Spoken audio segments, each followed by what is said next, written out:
What's up, you guys? Sean Ross Sapp. It is May 21st, 2021. This is Fightful.com. This is the post-Smackdown podcast.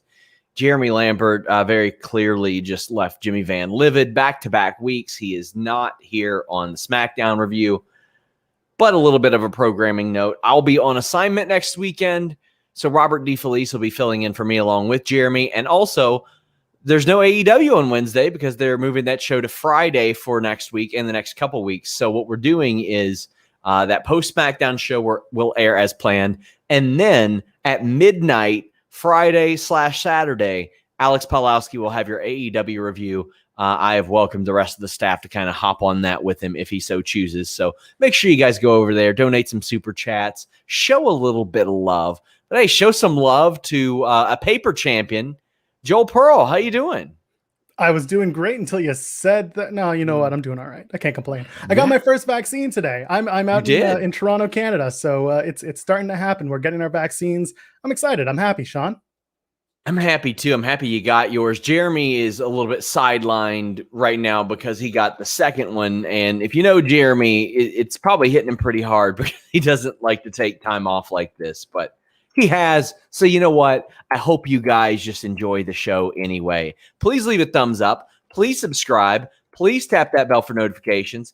I can't begin to tell you how much sending super chats helps us. Get your questions or statements in by donating a super chat, and we'll read your question or statement on the air. You can also subscribe to FightfulSelect.com because every single week I do a Q&A show. That is our lifeblood. That's the way that you can support our pursuit of exclusive wrestling news. And quite frankly, we're getting more of that than anybody anywhere right now. Stories we've reported this week. Today, I reported 20 different WWE tryout names. Drake Wirtz, there were a lot of crazy-ass stories about him. Got a big update on Don Callis and Impact Wrestling. We had the AEW Full Gear location, the identities of zombies, because I know you guys wanted that. Reaction to the Miz's injury, notes from Allison K on AEW and NWA, details on the induced share split, and Jinder Mahal back on WWE TV. But we've already got some super chats, Joel. Some people are already interested. All right. Yeah, Brandon Charles Powell puts over my Alison K interview and says, how is she not signed anywhere yet? I'd say WWE needs to, but I think they have a lot of talent there already. They just don't seem to use them. I think there was some interest there. I don't know what happened, but she is going to do some work for Ring of Honor very soon. So, she's going in there, and they need to load up that women's division, I think, Joel. I agree. And I've seen Allison Kay a boatload of times where I am at my locals, and she always delivers. She's always so much fun. Her Twitch streams are also so much fun to watch. So if you get a chance, go watch Allison Kay, not just her matches, but her as a human being. She's wonderful. So did you see her the weekend that we met actually in Toronto? I think she was. Did. Yeah, she came into studio because she was working the Midtown Event Theater up there. So she's well-traveled and all over the place. Also, guys, I got an interview with Johnny Gargano up. That's kind of a big one. Make sure you all check that out. We talk about Doc Hendricks, Todd Pettengill, the Cage match. We talk about so much moving to Raw or SmackDown. There is plenty there. But let's go ahead and get into SmackDown.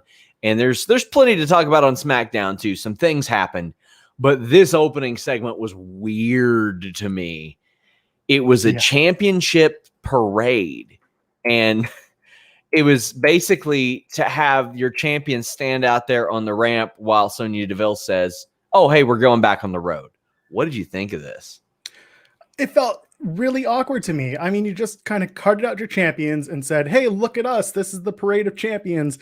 And now it felt like back when Stephanie McMahon would kind of hurdle all the wrestlers onto the ring apron or onto the stage and then give her opening promo on Raw. It felt as awkward as that, except this time they actually introduced and gave a little bit of promo time to those champions. It was strange. I don't know what it really was set out to accomplish. It was very weird. And what it did was we have some people say, oh, well, love that Roman wasn't out there. Well, it would be a lot better if nobody was out there. I get that it was to set him apart. Roman Reigns is already set apart. He doesn't need to be set apart anymore, but that's what Paul Heyman did. And the speculation was running wild because we heard that Shield music. As it turns out, Joel, That's just Paul Heyman's theme now, and I find that incredibly hilarious. What's Paul going to do? He's always going to get the leftovers of something. Once upon a time, it was the old ECW music that he got, and now he just has nothing. So I guess someone was just like, oh, we got to give you music now. Well, take the guy that you represent now. That's good enough. Yeah, he got that. A lot of people were like, oh, no, did they get rid of the new Roman Reigns theme? Thankfully, they didn't. Hannah says it's now Paul's music. I love that it's now Paul's music. I think that's incredibly funny. But I think it would have been great if Roman in his promo said, like, you hear that music? I'm gifting you that music. That's the music of greatness. Brandon says, I guess Paul Heyman hasn't had theme music in quite a while. It was nice that they gave him the Shield music. And because it's almost got a heel feel to it. Adam Blamplate says, happy to see Roman wasn't out there with the other champs because, of course, he wouldn't be out there. Shows why you should give the CC to other wrestlers. I just don't think that anybody should have been out there. It kind of made them all look like dorks. And, I mean, they already make Apollo look like a dork all the time.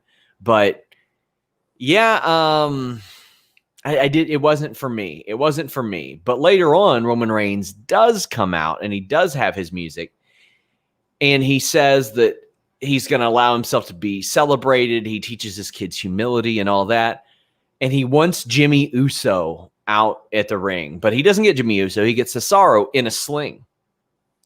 Cesaro challenges him to a match at Hell in a Cell, but he's brutally attacked by Seth Rollins, curb stomped multiple times. I thought this was a good segment, but when I'm looking at this, it set a bad trend for me because it's like rematches every angle you go, everywhere you go. Almost nothing is fresh until the very end of this show. I could watch Rollins and Cesaro work just fine all day, but I've seen it. Cesaro should move on. He's past that. I understand why Rollins wouldn't. He's embarrassed that the video of him getting swung over and over again is out there. But how are you feeling about this? I thought it was executed well. Well, first of all, Sean, why would you make him so angry?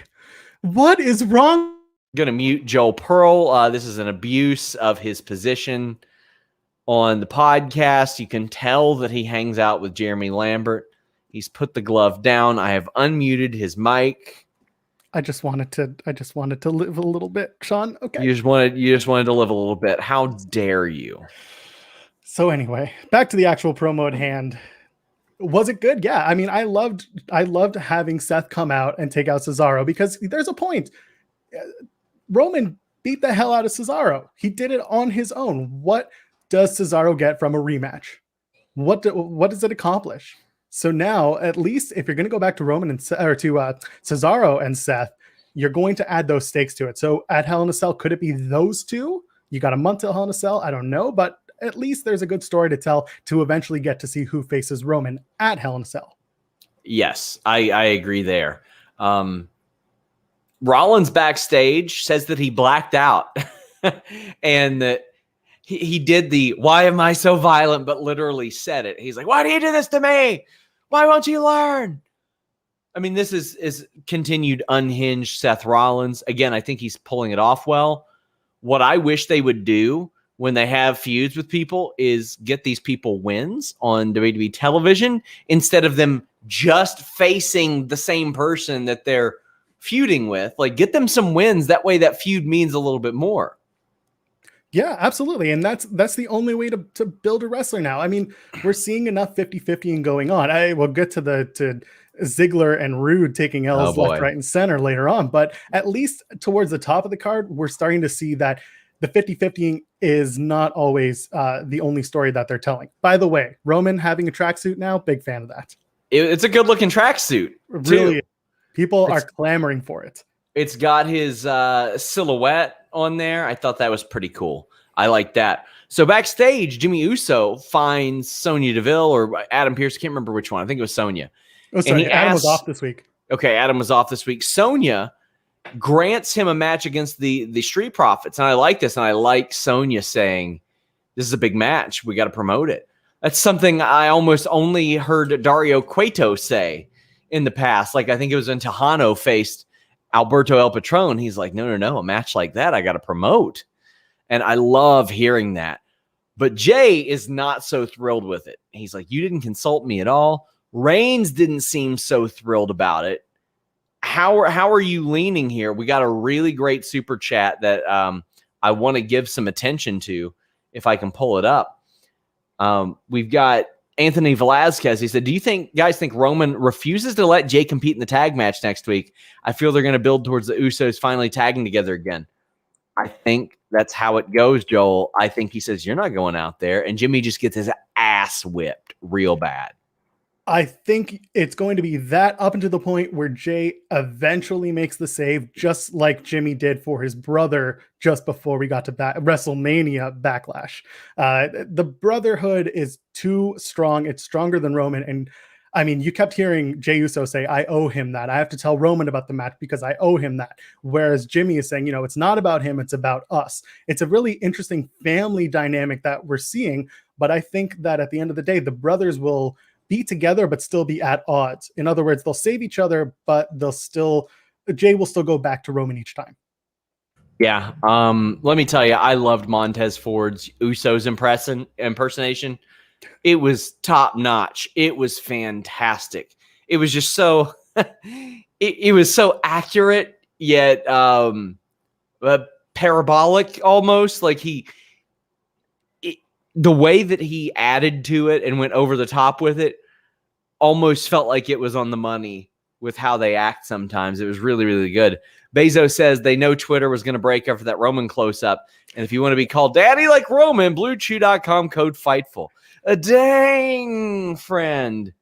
The Nerd Guru says, really good show tonight. Roman Reigns rules like no other. But whose food did Ruby and Liv spit in, and why aren't they being used? Oh, boy. Let's get to it. So the championship parade ends, leading to Bayley, Shayna, and Nia facing and defeating Natalya, Tamina, and Bianca.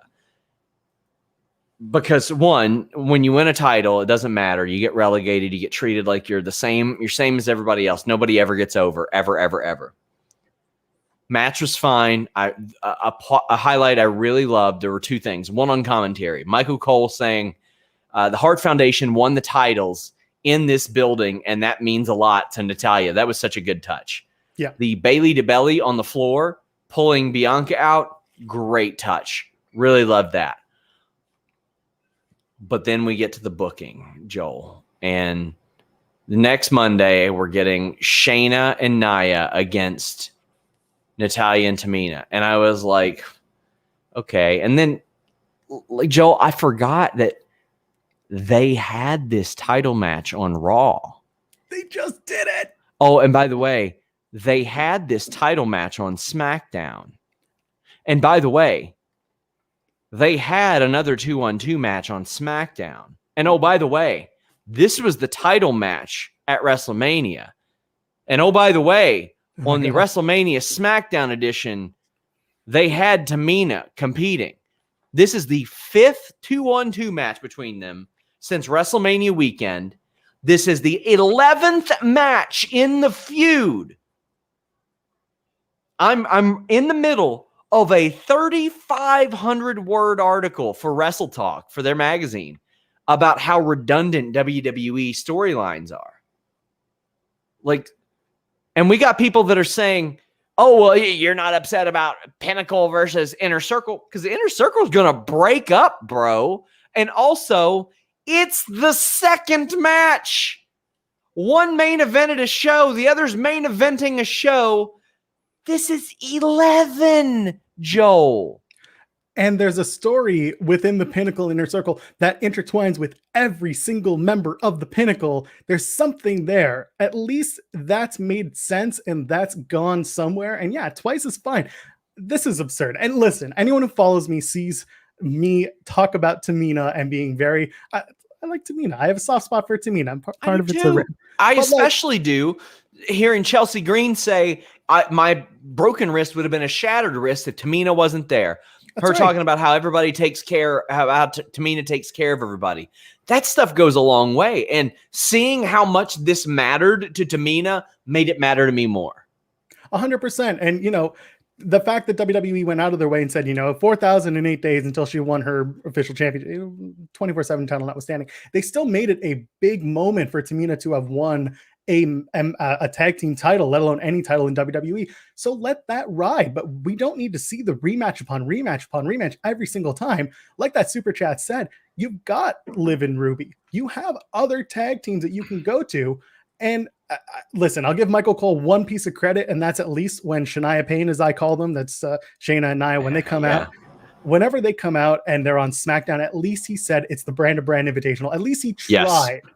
At least he tried to get us somewhere, but I could go without seeing them match up again. Let this one on Monday be the last time, but I doubt that it will. I was like, when all the shakeups were happening last year, like, and people were going in and out of the top of the company, it was reiterated to me, oh no, the brand to brand invitational will still be a thing. Okay, Nerd Guru says, Cole brought back the stupid brand to brand invitational. Shayna and Nia should never team together ever again. Shayna needs to choke her out. Yes, she does. But you know what they need to do is build a time machine and never bring in the NXT tag team titles, because even that's getting rematch after rematch after rematch and the same recycled contenders. And so is the one on the main roster. Meanwhile, you could have Dakota and Raquel right now. Raquel with the NXT title, but with a tag title as well, popping up on SmackDown or Raw, and it would make sense. Make it make sense. At the end of the day, if Shania were to break up, that would be totally fine. And it doesn't even need to be one of those turn on each other things. It can easily be Shayna going up to Nia and saying, listen, we hated each other. We made chicken salad. We won the titles. We lost. It's over. I want to go after a title run. See you around. Hit the bricks. And that's it. And maybe they face each other down the line because they're both wanting the Raw Women's Championship. Because guess what? They're both on Raw anyway. Yeah. Guys, reminder, get your super chats in. It'll get your question or statement read on the air. But you know what? Joel, how you feeling these days? I'm hot. I'm tired, Sean. You're tired? You're hot. Tired. Yeah. Well, you know what? You wouldn't be if you went to helixsleep.com and used that code Fightful. Damn, tell me you more. wouldn't you wouldn't be tired at all, because I'm not. I get very little sleep these days, but when I sleep, my quality of sleep is so much more improved. I used to sleep on some terrible slab of memory foam until I found helixsleep.com/Fightful. Now, granted, I found Helix Sleep before I found helixsleep.com/Fightful, but I liked them so much, I dropped them a line. I said, hey, I would love to work with you guys. I bought your bed. It rules. I want to tell my viewers about it. I want to make a little money doing it too. And they said, heck yeah, Sean Ross Sapp. Tell us about your experience. So I said, well, you know what I did? I went to helixsleep.com. I took that quiz. And the reason I did that is because in the middle of the pandemic, I didn't want to be going to a mattress store rolling around on a mattress that some other person had been drooling on or doing somersaults on in the mattress store. No way. I took that Helix quiz because I wanted to make sure I got the right bed. And I was matched with the Dusk Luxe model. I wanted something that was a little bit in between soft and firm. And now I can actually sleep on my side where I couldn't before on that slab of memory foam. I love it. It is so much better. And now when I sleep, I get a great quality of sleep. You take the quiz, order the mattress that you're matched to, and it comes right to your door, shipped for free. You don't have to go to the mattress store again. helixsleep.com/Fightful. Take their 2-minute quiz and they will get you that customized mattress. They have a 10-year warranty and you get to try it out for 100 nights risk-free. We have had several of our readers tag us on Twitter and say, hey, ordered mine, loved it. I'm telling you, you cannot underestimate the quality of sleep that you get. And right now you get up to $200 off all mattress orders and 2 free pillows for our listeners at helixsleep.com/Fightful. I thought that years ago when I ordered that slab of memory foam off of Amazon, I'm like, oh my gosh, what a deal. What a deal. Then as the years went on, I slowly realized my back was not getting the support that I needed. I was not getting the level of sleep that I needed, and helixsleep.com/Fightful got me there. They have soft, medium, firm size mattresses. Joel Pearl said he's tired and he's hot. Well, you know what? There are some that cool you down if you sleep hot. They even have a Helix Plus mattress for plus size folks. I went all in. I got California King, and I'm sleeping like one. Check it out, my friends.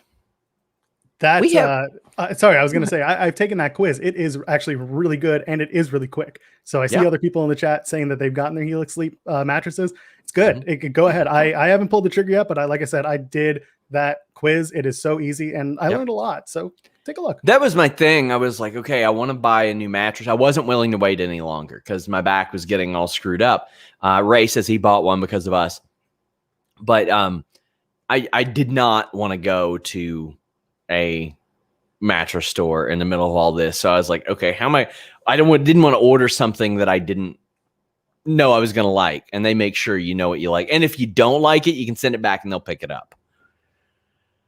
69 Names Deegan says, you know what's a fun fact? None of the women's teams from the women's tag team elimination chamber are still together. None of them. 0%. This company. That's a sad reality. A very sad reality. And Richie Goodacre says, we're going to keep getting Nia, Shayna versus Tamina and Natty matches because WWE doesn't have any other heel teams. It's laziness and apathy. And it's really sad. It's really sad. Music and Moonsault says, got my magic spoon in the mail today. Can't wait to have it for breakfast this morning. Hello, Joel Pearl. Oh, buddy. Tell me what kind you have. If you got that cocoa and peanut butter, mix them together. That has helped me out so much in controlling my weight. I've lost a bunch of weight over the last few weeks, and that's been a big part of it. 69 Names Deegan also says, what's up, guys? Forgot Smackdown was on. Was watching NXT takeovers. Heard Bailey was roasting the children, though. And Roman was looking fine af. Bailey is so good and so effortlessly funny on the mic. Oh, I love it when she comes out and just runs down everyone and then just says, Z's? Apollo? Yes. What up? Yes. That was excellent. Nerd Guru says, with WWE touring again, I pray Becky returns on SmackDown, although Rhea versus Becky is tempting. Don't put the women's megastar on the trash show. I disagree. I think they need more help. But SmackDown's only got 8 women's wrestlers right now. But, yeah. And from what I understand, Raw's going to get more soon. Ricardo says, my dude, Joel, hope your day is good. Wonderful now. Thank you, Ricardo. We have a super chat from Bezos that says, I love that Liv and Sasha post their training vids to show that even though they aren't used, they stay ready. But it's really upsetting to not see Liv and Ruby on TV. Ruby, I thought, was the glue of WWE Raw a couple years ago. She would have these great 10 to 15-minute matches. And last year, it was about 13 months ago during the pandemic, Joel, I wanted to get some positive, uplifting news out there. And I started to poll WWE wrestlers and NXT wrestlers about who would go above and beyond to work hard. And it was called the Brass Ring Series. And I actually have a couple in the can. Apollo is one of them that I haven't put out yet. But Liv was by far the one that got named the most. Liv Morgan, above everybody, got named by like 6 different wrestlers on the main roster. So I think she deserves a real crack at it. I think Ruby does too. It is criminal they haven't held those titles yet. I've seen a lot of what they're putting out on socials, and especially when Liv is training and posting what she's doing, like there's no reason why they shouldn't be receiving a spotlight. I agree with that. And at the end of the day, I fear that they're putting the good hand tag on Ruby Riott. And I really hope that they see there's a lot more and there's a lot of charisma other than a wonderful wrestler out of Ruby Riott. Well, King Corbin is out there and his delivery is still, it's there. But then we get Boogs. And if you don't know who Boogs is, he's Rick Buggs. He is the Old Spice guy that won the 24/7 title, who I was familiar with winning the title, and I wasn't familiar with Tamina winning it. I cover this stuff for a living. And the former Eric Bugenhagen. And I think he's going to get over, Joel. I have a feeling. I think he was actually over when they had him in the stands at the PC during the fans in the, or the NXT fans in the stand era. Now you're an accomplished musician. As a complete novice, it sounded pretty good to me. How would you grade him? Okay, so I follow Boogs on Instagram and I watch him play, and he's fine. He's good. WWE has this awful problem with producing live music. They've never done it right. Yes. Every time I've ever seen them produce a band, it's just god awful. I think they did it with Poppy in NXT one time where I was like, oh, this actually sounds fine. But seems like AEW has had that trouble too, though, here and there. The only time they really have ever done it was when they had Cody have Downstate play him to the ring, and that was just a bad performance. Abomination. It wasn't as bad in person as it was on TV. Right. So I was like tweeting, like, it wasn't that bad, guys. Then I watched it back and I said, oh, that did not translate. There's a lot of stuff that goes into live music performance that kind of it takes those really, really harsh highs out of your guitar tone. And obviously WWE doesn't know that. It's almost as if they told Boogs, you know, we have a wireless unit for your guitar and we have a distortion pedal and your amp, and that's all you need. By the way, for any gearheads out there, he's playing a Richie Faulkner, Judas Priest Epiphone guitar, and that was gifted to him by Loudwire magazine in 2019. Ooh. There's a video out of him getting that guitar given to him. But yeah, he played the solo and he did a good job, but it sounds awful because WWE just can't produce it properly. Well, sorry. Richie, by the way, Pat McAfee in Cole's face rocking out, the best thing I've ever seen in my life. Yes, that was incredible. And if you're going to use him, if you're going to use Boogs, I think this is the right way to do it. I mean, I don't think wrestling is his strong suit. I think doing this probably is his strong suit. I'll tell you what is stupid, though. Music distracts everybody in WWE. If New Jack were in WWE, rest his soul, he would never lose because his music plays throughout the entire match, and everybody just go, huh? And it makes everybody look like a moron. They always get distracted. The match was okay. Baron Corbin had a fantastic deep six, one of his best deep sixes, I thought. Richie Goodacre says, I don't understand how Nakamura is a babyface. Well, that's because they booked this thing so weird. The way they kicked off this feud was Corbin pinning Nakamura clean as a sheet. The way they followed up this feud was Corbin pinning Nakamura clean as a sheet, and then Nakamura getting upset and attacking and stealing Baron Corbin's property, the babyface. Then they have Nakamura pin Baron Corbin off of a distraction. Not a cheat, because Baron Corbin's just dumb in this character. And then they debuted a second along the way. It's so weird and ass backwards. Like, if Corbin was cheating to win, maybe Nakamura would need something to even the odds, but Nakamura is just a dick. You see him as a dick. I see him as like the wonderment of youth. He's a child. He wants the crown because it's shiny. And he's driving around in the car and playing the music, and he's got his cat with him and he's drinking coffee with it. It's not like he's not taking it seriously, and that's getting the goad of Corbin. I agree that it looks dumb, but the only way I can explain it is Nakamura is a child, not in a negative way, but that he's having fun with this. He's treating this as a game. At the end of the day, they're fighting over a damn crown. It's dumb regardless of who you talk to. Yeah, I'd be inclined to agree with that. Man, Pat McAfee flipping out was like the coolest part. And Nerd Guru says, shout out to Pat McAfee's team. His Mr. Friday Night vlogs are hilarious. Has the real Cole cutting loose. Highly recommended. I'm going to check that out. I've long enjoyed Pat McAfee's content. Really, really, really dig that. I'll tell you what I don't dig. Dominik Mysterio defeated Robert Roode, and this is the 8th match of this feud. So they're going to keep on doing it, and I don't like the launch into the ropes for the 619. I don't like that. I think it's always looked bad. And I understand the connection to Eddie Guerrero. I am very aware of that. But if I am on the same brand as Montez Ford, I do not even bother to do a frog splash. I say, you know what? That's just his. He took it. It's his. Nobody does it better than him. So why do maybe the 4th best frog splash on SmackDown? 5th. Kevin Owens is there too. You got Kevin Owens, Rey Mysterio, Sasha Banks, Montez Ford. Ugh, man. It's so frustrating because you're absolutely right that Tez does the best one, and then Kevin Owens does another really good. I think everyone you mentioned does it well, except for Dominik Mysterio. But the most frustrating part of it is that Dominik Mysterio has that backstory and that whole Eddie Guerrero thing. So you can't take it away from him so easily. Give him the suplexes. Sure. Have him do the three amigos. That's a great idea. I would much rather that. I also would be great if Rey Mysterio would get his stock out of Louis Vuitton, because I think I'm done. I'm just done seeing Rey wear Louis Vuitton every chance he gets. Yeah, I'd rather me be wearing the Louis Vuitton, to be honest with you. Sure. Hit me with one of those belts. Hit me with one of those belts. Sponsor me, Louis Vuitton.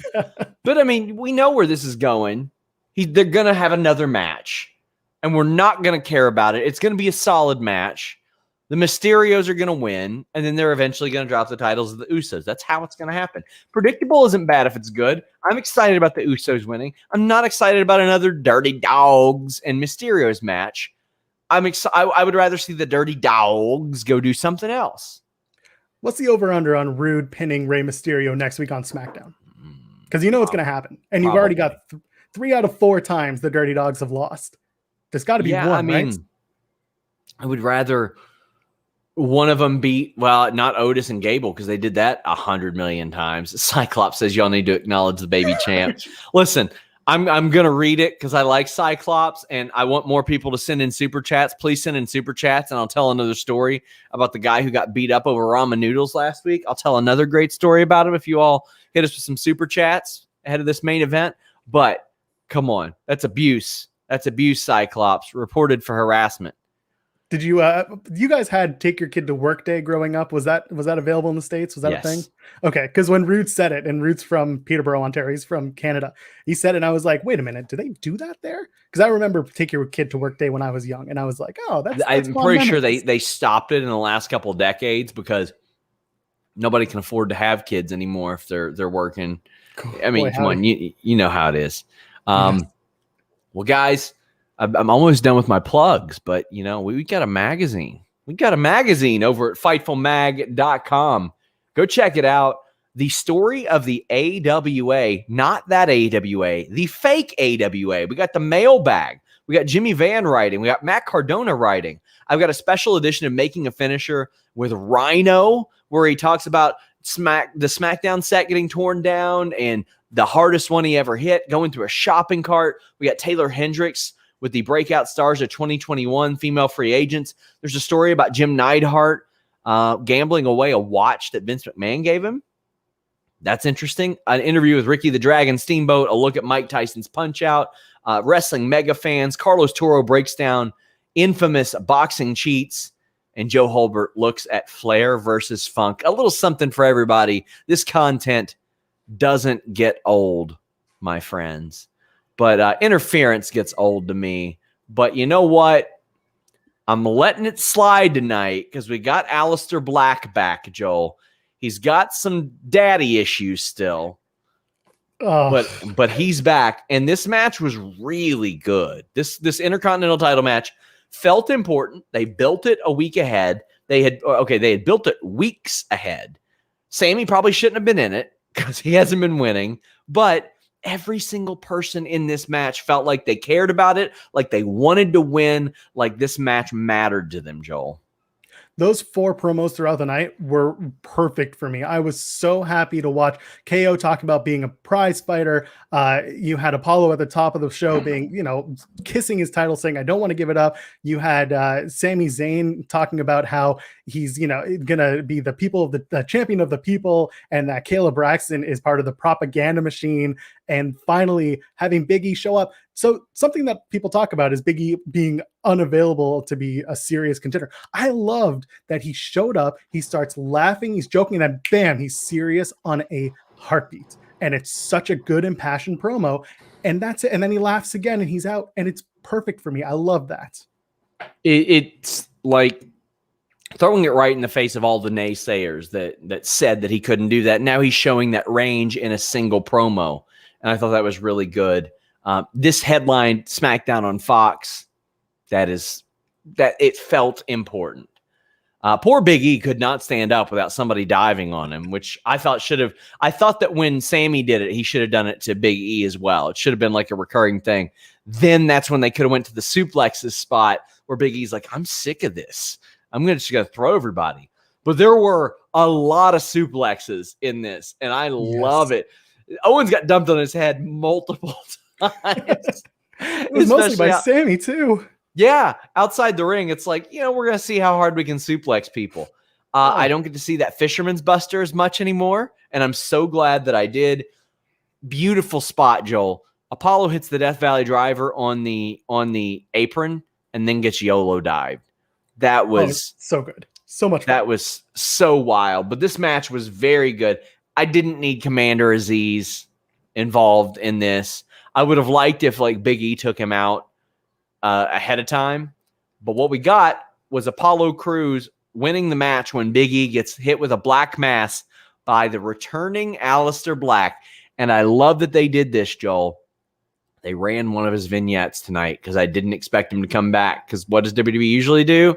They cut off the vignettes and then they come back. Yeah, I was shocked. And to be honest with you, I don't care. I didn't care for these Aleister Black vignettes. And I don't think many people did. They were just the same thing over and over again. The sins of the father, or, my daddy did this, my daddy did that. Remember when Edge called Daniel Bryan a indie bookstore troll?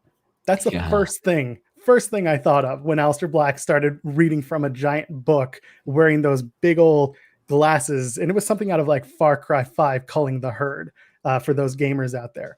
I got to the point where I was like, I can't listen to the incel BS. I just got to get to Aleister coming back and beating the holy hell out of someone. And the fact that it's Big E makes it important, because Big E going for a title to build himself, it doesn't need to be that way. Big E can easily be in the mid card and have meaningful matches with someone like Aleister Black. Now you're bringing back Aleister Black. Do you want him to lose just like that? Yeah, you don't. Yeah, that's but keep in mind, this is the guy that they had go on a 15-month winning streak because they forgot. Right. They were just like, oh, eventually we'll do something with him, so we don't want to beat him. And the next thing you know, he's got a 15-month winning streak, isn't getting a title shot, but Seth Rollins is after a loss. Dolph Ziggler is for showing up. And then when they realize it, they're like, oh, well, we're going to beat him a couple times and take him off TV. It was so weird. It was the weirdest. So weird. And somebody asking if people like the vignettes. I did not. Rafael Garcia says this super chat is specifically for incel BS. It was. Yes. Tell me I'm wrong. Richie Goodacre says, I want to know where Seth gets his suits from. I don't at all. Bryce, smartest thing Seth ever did was finding his suits at a very, very low price and bringing them to work to have people get it tightened for him. Yes. Bryson Yee says, looks like Black is back in a huge way. Looks like he's had freedom to set this up huge. Any word on Vince's sudden interest? Not on his sudden interest. This has been in the plans for a while. I don't know if he had the freedom to set this up. Those are WWE produced promos heavily. So I don't think that that's necessarily the case. But Ryan Martin says, Aleister returning tonight completely shocked me. I didn't expect him to return. That was a great way to re-debut him. He'll kill this character. Yes, I think he will. I thought this was a great way to re-debut him. And he looked in incredible shape. This guy is so good at just doing things in the ring, Joel. At one point, my ideal way for them to have debuted him on the main roster, I thought he should have won the cruiserweight title and then contended for the heavyweight title, being like, so what, I'm 205 pounds. I'm going to kick your head off. I don't care how big you are. Lashley, Lesnar, doesn't matter. And when you see him connect with that kick, buddy, I have watched people train that kick for years. And in an actual fight, it doesn't land often. He is able to land at pinpoint every single time, even in pro wrestling. That's so tough to do. He has got such incredible talent, and I hope that they utilize it. I like the idea of him winning sorry, not Apollo Crews, of Aleister Black winning the cruiserweight title and then being billed at 205 as he is, and finally just showing up to TV with a cake, eating the cake, giving the title up and saying, all right, I'm out of weight, so I'm going to go beat the heavyweight champion's ass. Let's go. That was SmackDown. They also announced tonight officially the return of fans in July. It's going to be a long 8 weeks, Joel. And my fear, sorry, before I cut you off, my fear is WWE doing what they do so often where, where they get real lazy because then they're like, oh, well, then when after the shakeup, after the draft, when we move to Fox, then we'll kick it into high gear. I completely disagree, Joel. I think they better come out hot in these 8 weeks so they can fill up those venues, so people will care, so people will watch again. I'm sure they're going to do great numbers that weekend, but I am so ready for fans to be back. And I think that fans who are watching need to remember, we just saw fans live in attendance at WrestleMania. We know what that looks like. Therefore, the whole commodity of bringing back fans being a big deal for TV and being enough, that's not enough. It's time for us as fans to really want to see a better product on TV to push the fans into the arena, because it's not going to last forever. The niceness of being back. It's great. I'd love to go and watch a show live and in person, but I got to want to see it.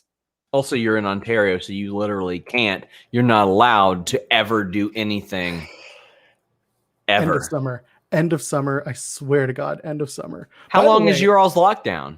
They announced some new stuff this week, which would start like a color system with 3 different colors, and will be like kind of stoplightish. But anyway, it'll be like we go to 1 starting at the beginning of June 2nd, I believe, and then within like 21-day increments, we'll move into better and better scenarios. It all comes down to vaccination numbers, and the numbers are going up, which is the good news. Yeah, so, really wanted to go to Toronto this year, so I don't know if that'll happen or not. 69 end of the summer. There's a possibility that things are opened up, and we'd love to have you back. 69 names Deegan says, so Aleister's daddy issues get him an IC title shot, but mine only get me in therapy. This is why wrestling is fake. Damn, 69.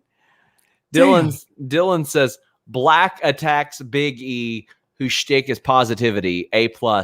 Ricardo says, tell me a good story, Sean. Well, you know what? We're about 15, 20 away in super chats from where I feel comfortable doing that. Ryan Martin says, with Aleister Black returning tonight, do you see Zelina getting paired with him? I read she might be undergoing a character change. Could be interesting. I don't know what she's undergoing in that sense. I know she blocked me on Twitter after I reported that she's back with WWE, which is a bummer. I hate it. I hate that. Like, I don't got any beef with her. Like, why is she mad at me? I went back. I looked to see what I could have said. I did not. I didn't say anything. Listen, our friend Seahawk said she probably caught a stray when she blocked me. So whatever. Yeah. Ray says, if we hit the super chat goal, do we get the Havoc story? I legitimately don't want heat with Andrew for telling that story. So I'll tell one about the ramen noodle guy if we hit 150 in super chats. We're 15 away from it. But my hope is to have Andrew tell it on a Fightful Select series that I've been working on for a while. We're going to do a series where every month I do a podcast about a certain event I cover, because every single event that I have covered has had some crazy stuff attached to it. Like, just some wild stuff. I don't know if you remember when you and I met in Toronto at the Met. We were standing, I should say, and watching. It was intermission at the Progress show, and all of a sudden we see Eddie Kingston and Trent Seven beating the shit out of each other at the back of the room, and we're just like, "Whoa, what the?" And it's like, it's the middle of intermission, and it leads into their match, and it was so funny. I loved it. Oh, it was unbelievable. It was so wild. But yeah, I mean, I miss stuff like that. But gosh, I went to Toronto to cover SummerSlam, and I had WWE access there, like full access. I went to Vegas to cover Double or Nothing and got accidentally told the finish of a big match. That's a story I'm going to be telling on that show. I don't know when I'm going to debut it. Went to Chicago twice to cover AEW, some wild stories there, and I've covered these scrums accordingly. Went to the Arnold Sports Festival in Columbus twice to cover WWE stuff, and had to be like, hey, listen, guys, I've covered 8 hours a day, 2 years in a row. Like, give me some interviews. So there were some interesting situations there, including an act that was like, no, we're making sure you get an interview. We're making sure that you interview us. Oh, Bezos says, I really want to hear the rest of that worst match you've been in. Story from Quizlemania. Oh, it was so bad. It was the worst thing. And I knew it was going to be, because these guys hadn't wrestled in like 3 years. Oh, no. That's probably going to be another one of those stories too, because it doesn't look like we're hitting a super chat goal. But guys, leave a thumbs up on this video. Ooh, Ray Callahan says Alison K versus Baszler at Bloodsport. Please. Baszler ain't going to get to work Bloodsport. They tried to get somebody else from WWE to work Bloodsport, and WWE said, nah, not happening. Real, damn it. It's too real. Yep. It will not happen. But you know what will happen? You guys can subscribe to FightfulSelect.com. We have had more signups, like I think in this week than we've ever had in a week before. But thank you all so much. Oh, Ray says I was plugging your interview. Oh. Yeah, she wants that. Sorry, I did that interview like 3 or 4 weeks ago, so I kind of almost forgot about it. 69 names Deegan says, you need more super chat. What's your all's favorite non-WWE match? Hashtag short stories with Seth. She's got us within like 750 of the follow-up story. Samoa Joe, Christopher Daniels, AJ Styles, Unbreakable, 2005, or the Young Bucks, Omega and Page were probably my favorite non-WWE American match. What about you? I hate these because I can never tell you, I can never give you an answer to that because I have to go through my brain. I've watched enough wrestling to not even think about matches anymore. They just exist. I'm a story guy, so I can't even tell you. I'm sorry. You're a story guy. I'm a story guy. I am. I'm also thinking of WCW stuff. Hilariously enough, I always think not a lot there once the Monday Night Wars started. You're right, but I will actually bring up a really random match, and it is Jason Jett versus Kiwi, and that's at WCW Greed in 2001. Yes, that match was the opening match of the show, and I'll never forget watching it live and just being like, "Are you like?" I couldn't believe it how good these two were and how much they tore down the house because the rest of it was just the rest of the show was what it was. Our friend Eloquence has watched North Korea Dark Side of the Ring today. Wow. I have tweeted this multiple times in my life. Scott Norton and Eric Bischoff have taught me more about North Korea than the school systems here ever did. I learned more about North Korea by reading Scott Norton's book and interviewing him and interviewing Eric Bischoff and watching this and watching other documentaries than I ever did from school. Have you seen that Dark Side of the Ring yet, Joel? Yeah, I watched it this afternoon, and then I actually got a chance to listen to the Dark Side pod that Conrad does with the producers, and got a lot of really interesting takes from them as well. So I do recommend going out of your way to listen to that. I think it's if you subscribe to the Jeff Jarrett feed, it pops up there every Friday. And Ray Callahan says, Too Cold Scorpio ain't somebody to F with. Dark Side of the Ring was wild. Pulling eyes out. We have hit the goal, but I just want to say this. There was a tweet that Jeremy had put out about Road Warrior Hawk and how Scott Norton said, well, if Hawk wasn't on that interferon, it would have went a lot different for Too Cold Scorpio. And I was like, listen, man, I have covered MMA for 12 years. I have trained MMA for a third of my life. I watched the Brawl for All, and I wrote the definitive article on the Brawl for All. I interviewed like half a dozen people on it. It was used as source material for documentaries, for the love of God. I watched that, and there ain't nothing in Road Warrior Hawk that I saw then getting his ass whipped by Draws that made me think that Too Cold Scorpio would not whip that dude's ass bad in a fight. Too Cold Scorpio would have lit him up. And here's a fun fact. You know who would have lit all of them up? The Godfather. The Godfather was one of the only people with a semblance of technique in that tournament. It was rough. Can I tell you a story about Too Cold Scorpio? Before you love stories. Is it that he calls Ricky the Dragon Steamboat Ricky the Steamboat Dragon? No, although that's a lot better. I saw Too Cold take on Puff. You know, Puff, the big dude wrestler from Buffalo. I love Puff. So he was at one of my locals, Greektown Wrestling in Toronto. So it was the winter, like the Christmas time show. Puff comes out to Mariah Carey's All I Want for Christmas Is You, does the dance, and that's Puff's character. He's very jovial and happy. And then Too Cold comes out, and Puff is just trying to get Too Cold to dance the entire time. And Too Cold's like, no, I want to have a match with you. So it becomes the whole story of the match is Puff wants to dance. Too Cold doesn't want any of it. And it turns into this like ridiculous Too Cold flying off the top rope, wrestling Puff down. And eventually Puff gets the win because it's Puff. Everyone loves Puff. But like the two hug each other, and just it was such an amazing match that I didn't even expect to be as good as it was. So shout out to is Puff still doing the Cold. tumbleweed leg drop, man. He's still doing the moonsault leg drop. I haven't seen anybody else do that move. Insanity. He keeps it 100 because he's so damn good, man. So guys in the chat, tell me what we'll call him. We'll just call him by his first name. What Lindsay story do you want to hear? I've got a few where I beat him up, which are not nearly as entertaining as the other ones. One where he bit a cop.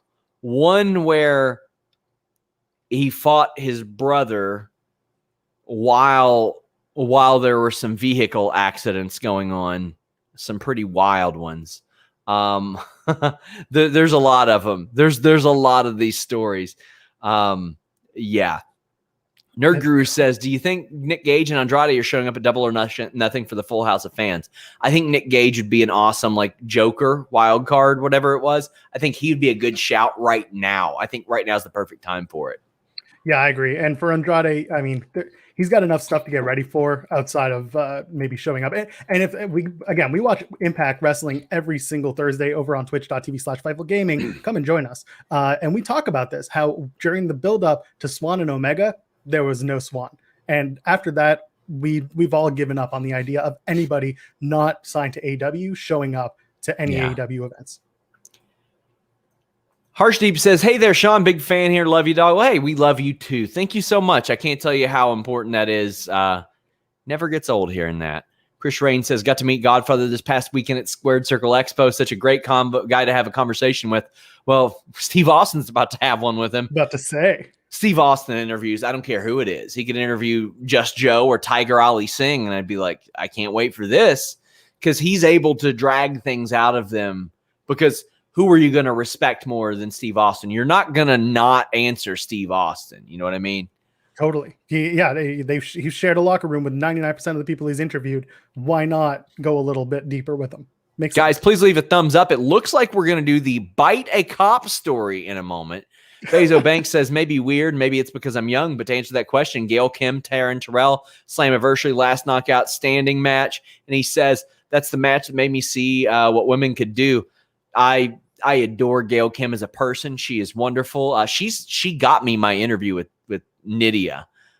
She was very nice to me and set that up, and that was very important to me. And Gail Kim spearheaded that knockouts division and helped make it stand out. Her and Taryn Terrell, who nobody thought could do the types of things that she ended up doing.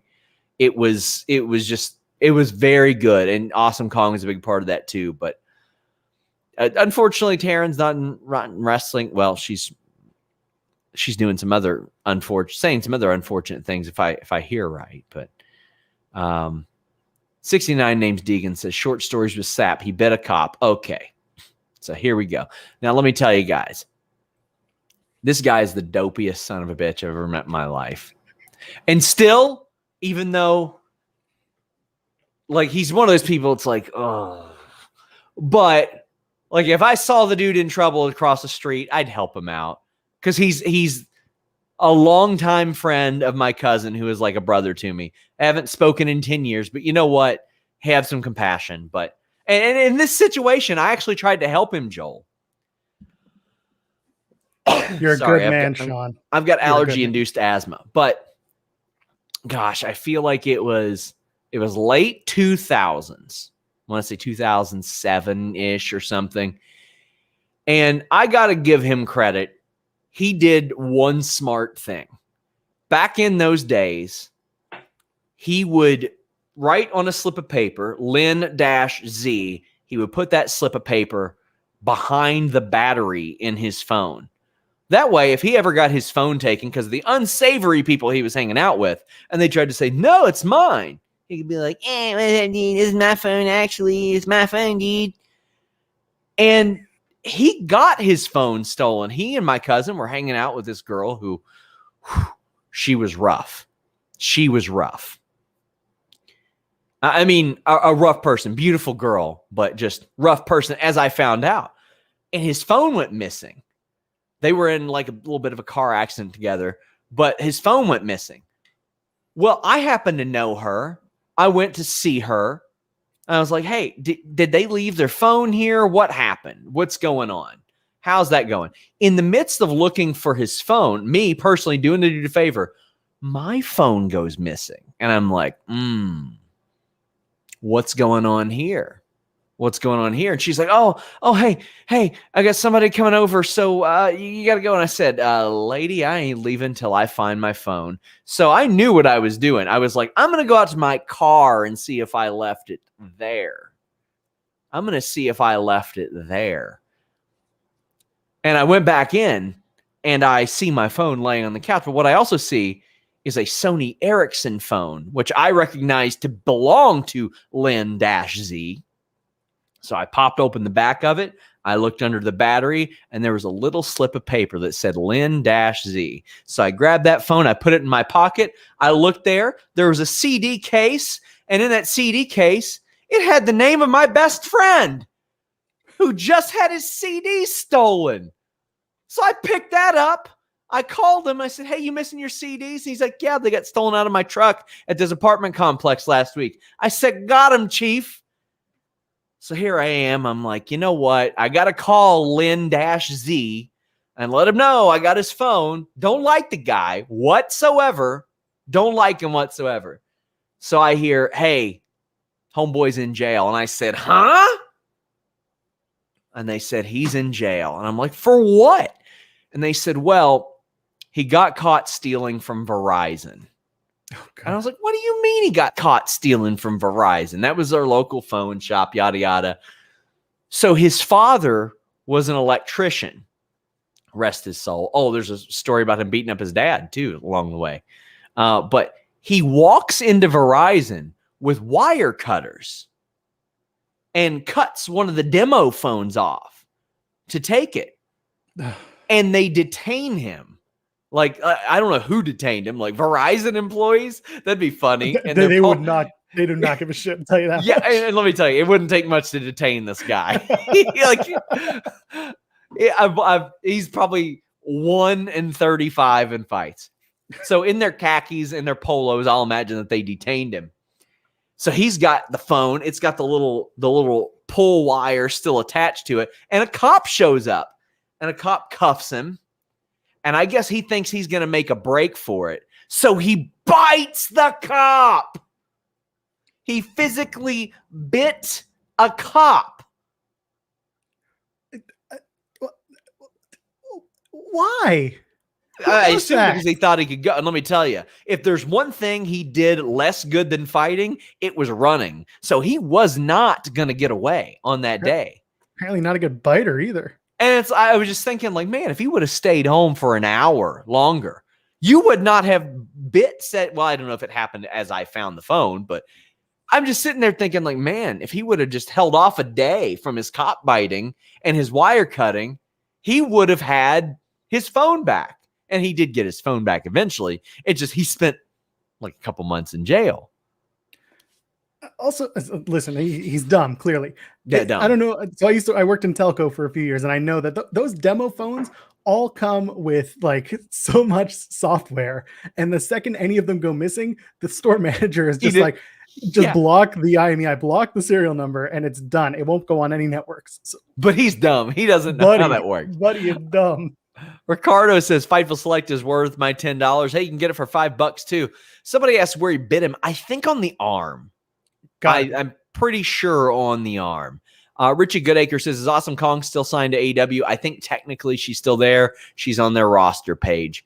Guys, thank you all so much. Please leave a thumbs up. But Joel Pearl, tell the people where they can find you. Y'all can find me on all forms of social media at Joel Pearl, JoelPearl. It's all right down there. I also host a podcast of my own. It's called Tim and Joel Call It in the Ring, where myself and my co-host Tim, we talk about wrestling. We do it twice a week right now. We'll talk about what's going on and everything. Tim's a newer fan. He's not one of those guys or girls or friends beyond our binary that wants to shit on everything or have those weird conversations about why the ratings matter. No, he's very much just a regular guy being led by me, the weirdo, through the week in wrestling. And we talk about it very casually. YouTube.com/Tim and Joel Pod. That's where you can find it. FightfulSelect.com. Please subscribe, guys. We've got a lot of great stuff coming up. over the next week or two. Until next time, guys, we're out.